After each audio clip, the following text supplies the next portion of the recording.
Assalamualaikum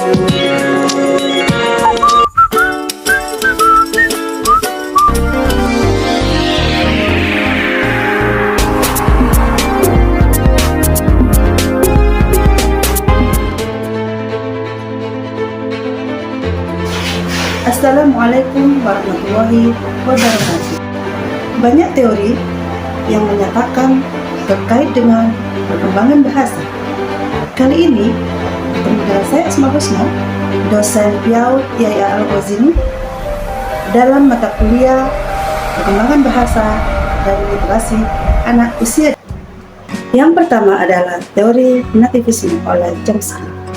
Dalam teori ini menyatakan bahwa kemampuan anak untuk belajar bahasa sudah ada sejak lahir, dan ini adalah kemampuan bawaan yang disebut dengan language acquisition device. Setiap anak sejak lahir sudah mempunyai kemampuan bahasa. Chomsky percaya bahwa setiap anak sejak lahir otaknya sudah dilengkapi kemampuan untuk belajar berbahasa. Teori yang kedua adalah teori behaviorisme oleh Skinner. Dalam teori ini menyatakan bahwa bahasa dipelajari melalui proses penguatan dan pembiasaan. Anak-anak belajar bahasa dengan meniru kata-kata dan kalimat yang mereka dengar dari orang dewasa. Ketika anak mengucapkan kata atau kalimat yang benar, mereka akan mendapatkan reward atau pengetahuan yang mendorong mereka untuk mengulanginya kembali. Misalnya, ketika anak-anak mengucapkan kata es krim, kemudian orang tua memberikan es krim, maka anak akan menyerap informasi bahwa es krim itu adalah salah satu bentuk makanan yang mereka suka. Dengan mereka bahagia, maka mereka akan mendapatkan reward dari orang tua karena mereka sudah mengetahui, mengucapkan, sehingga mereka akan berupaya untuk mengulangi kata-kata tersebut. Teori yang ketiga berhubungan dengan kognitif anak. Piaget berpendapat bahwa perkembangan bahasa seiring dengan perkembangan kognitif anak. Piaget berpendapat bahwa anak-anak belajar bahasa berdasarkan tahapan perkembangan kognitif mereka. Bahasa anak berkembang seiring dengan kemampuan berpikir mereka yang semakin kompleks. Misalnya, ketika seorang anak melihat mobil besar, dia akan mengatakan mobil besar. Tapi dengan seiringnya perkembangan kognitif usia anak, mereka akan berkembang secara komunikatif. Mereka akan lebih kompleks dalam mengembangkan kata mereka. Misalnya, mobil itu lebih besar daripada mobil yang ada di rumah. Ini menunjukkan bahwa perkembangan bahasa mereka berkembang seiring dengan perkembangan kognitif mereka terhadap benda yang lebih abstrak. Teori yang keempat, teori interaksionisme oleh Vygotsky.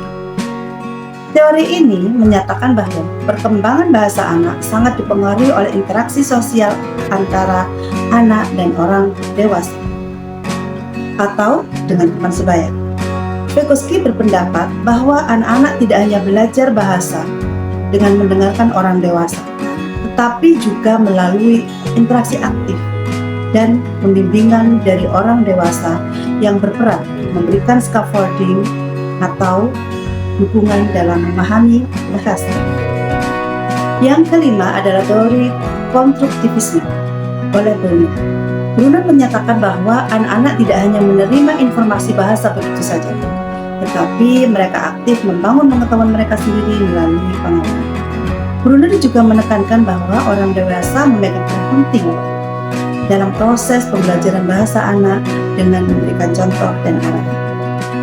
Misalnya, ketika orang tua membacakan buku cerita kepada anak, orang tua tidak hanya membacakan buku cerita saja, tetapi mereka juga akan memberikan penjelasan dan memberikan pertanyaan terkait dengan buku yang sudah dibacakan. Dengan cara ini, anak terlibat aktif dalam proses pembelajaran bahasa. Teori terakhir yakni teori emergensi dari Bethesda Maxwell. Teori ini menyatakan bahwa bahasa berkembang secara alami melalui pengalaman dan interaksi dengan lingkungan sekitar anak.